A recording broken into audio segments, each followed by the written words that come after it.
క్రీస్తునాథుని యందు ప్రియులకు సహోదరి సహోదరులారా, ఈనాడు మన తల్లి తిరుసభ క్రీస్తు ప్రభువు యొక్క పవిత్ర తిరుహృదయ పండుగను కొనియాడుతూ ఉన్నది. కథోలిక శ్రైసభలో ప్రభువు యొక్క తిరుహృదయ భక్తికి ప్రత్యేకమైనటువంటి స్థానం ఉంది. విశ్వాసులు అనేకులు కూడా ప్రభువు యొక్క తిరుహృదయ చిత్రపటాన్ని తమ కుటుంబాల్లో ప్రతిష్ఠింపచేసుకొని తమ కుటుంబాన్ని ప్రభు హృదయమునకు ప్రత్యేక సమర్పణ గావిస్తూ ఉంటారు. ఇది శ్రీ సభలో ఒక చారిత్రాత్మకంగా ఆరంభమయ్యింది. మొట్టమొదటగా పునీత జాన్ యూదిస్ అనేటువంటి పునీతుడు 1670వ సంవత్సరంలోనే ఈ యొక్క తిరు హృదయ సమర్పణ పండుగను ఆరంభింపజేశారు. తరువాత పునీత మార్గరెట్ మేరీ అలక్వేక్ అనేటువంటి పునీతురాలకు కలిగినటువంటి దర్శనాల ఫలంగా 17వ శతాబ్దంలో 9వ భక్తినాథ పాప గారు 1856వ సంవత్సరంలో తిరుసభ అంతటా యేసు ప్రభువు తిరు హృదయ పండుగను కొనియాడాలి అని కట్టడి చేశారు, అధికార ప్రకటన ఇచ్చి ఉన్నారు. మరి అప్పటి నుంచి ప్రపంచం అంతటా ఉన్నటువంటి కథోలిక క్రైస్తవులు యేసు ప్రభు తిరు హృదయము పట్ల అచంచలమైనటువంటి భక్తిని, విశ్వాసాన్ని కనబరుస్తూ ఉండడము ఇక్కడ మనం గమనించాల్సినటువంటి విషయం. ఇక్కడ మొట్టమొదటిగా యేసు ప్రభు తిరు హృదయ చిత్రపటాన్ని పరిశీలించుకుందాం. యేసు ప్రభువు పవిత్ర హృదయ చిత్రాలలో సాధారణంగా హృదయము మండుచున్నటువంటి అగ్నిజ్వాలల వెలుగులతో ప్రకాశిస్తూ కనిపిస్తుంది. ఆ హృదయము చుట్టూ ఒక ముళ్ళ కిరీటం ఉంటుంది. ఈ ముళ్ళ కిరీటము మనుషుల యొక్క పాపాల వలన యేసు ప్రభు అనుభవించినటువంటి బాధలను చూపిస్తుంది. హృదయం పై భాగంలో ఒక శిలువ ఉంటుంది. అది క్రీస్తు ప్రభువు శిలువ మరణము ద్వారా ప్రపంచానికి కలిగించినటువంటి రక్షణను గుర్తు చేస్తూ ఉన్నది. అదే విధముగా హృదయము నుండి వెలువడేటువంటి అగ్ని జ్వాలలు ఆయన యొక్క దహించి వేసేటువంటి ప్రేమను, పరిశుద్ధతను మనకు గుర్తు చేస్తూ ఉన్నది.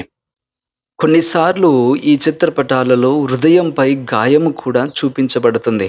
అది శిలువ పైన యేసు ప్రక్క భాగములో పొడిచి తెరవబడినటువంటి గాయాన్ని సూచిస్తూ ఉన్నది.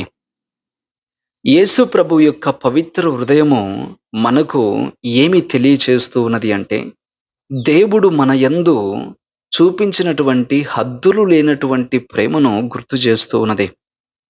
పాపంలో పడినటువంటి వారిని క్షమించడానికి, బాధపడుతున్నటువంటి వారిని ఓదార్చడానికి, నిరాశలో ఉన్నటువంటి వారికి ఆశను ఇవ్వడానికి ఈ యొక్క తిరు హృదయము ఎల్లప్పుడూ సిద్ధంగా ఉంటుంది.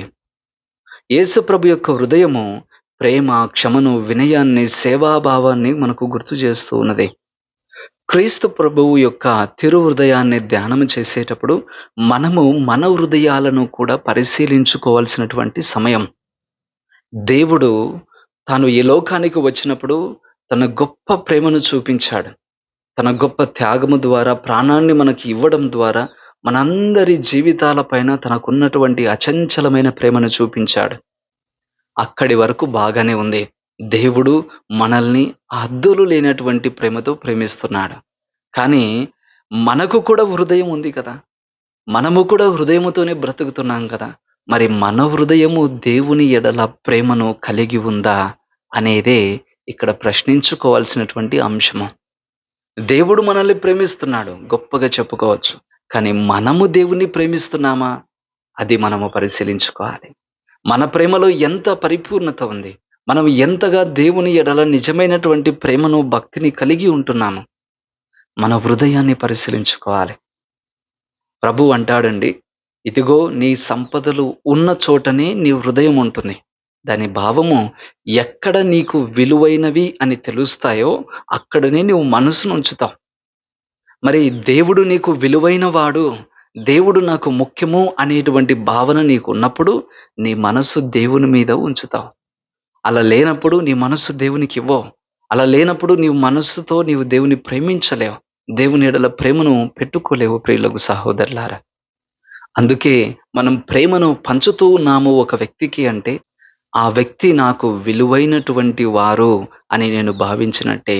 ఎందుకంటే దేనికి నేను విలువనిస్తానో అదే నా మనసులో ఉంటుంది. పైగా ఈ మానవ హృదయం అనేది చాలా కపటమైనదండి. దీని రోగము కుదుర్చలేనటువంటిది. అందుకే వాక్కు చెబుతూ ఉన్నది చూడండి. యిర్మీయా గ్రంథము 17వ అధ్యాయము 9వ వచనము. హృదయమునకు ఉన్నంత కపటము దేనికీ లేదు. దాని రోగమును కుదర్చలేం. దానిని ఎవడు అర్థము చేసుకోగలడు? కానీ ప్రభువుడైన నేను మనస్సును పరిశీలింతును. మీ హృదయమును పరీక్షింతును. అదే విధముగా 10వ వచనము, నరుని ప్రవర్తనను బట్టి వాని క్రియల ఫలము చొప్పున ప్రసాదించుటకు ప్రభుడనైన నేను హృదయమును పరిశోధించుదును, అంతరంగమును పరీక్షించుదును.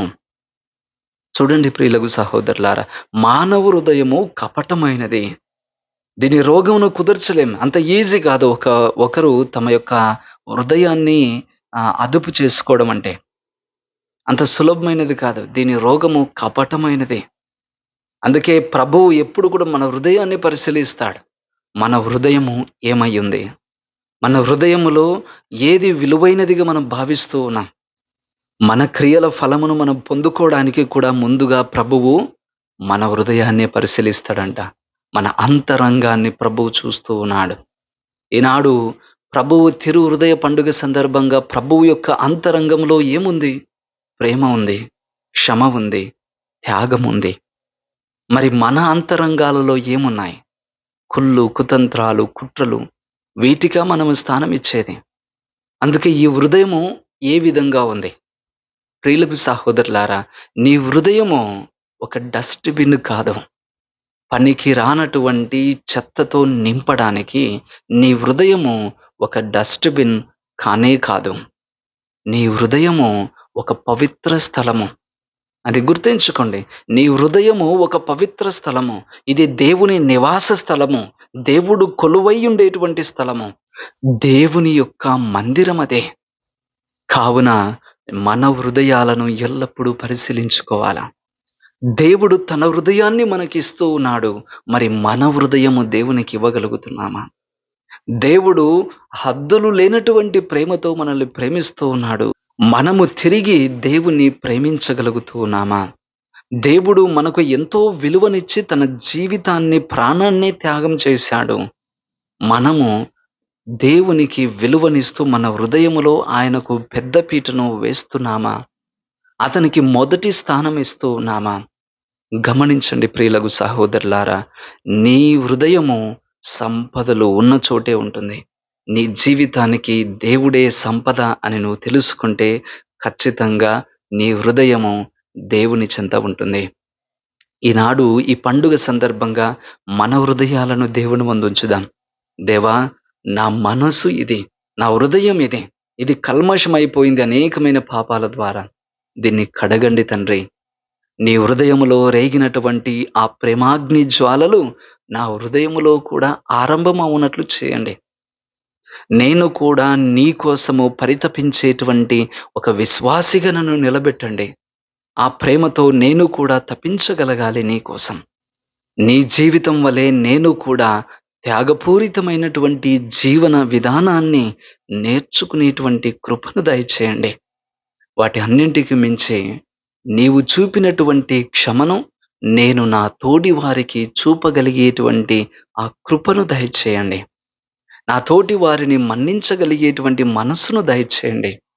నా హృదయము కపటముతో నిండి ఉన్నప్పుడు దాని రోగాన్ని మీరే కుదర్చండి తండ్రి.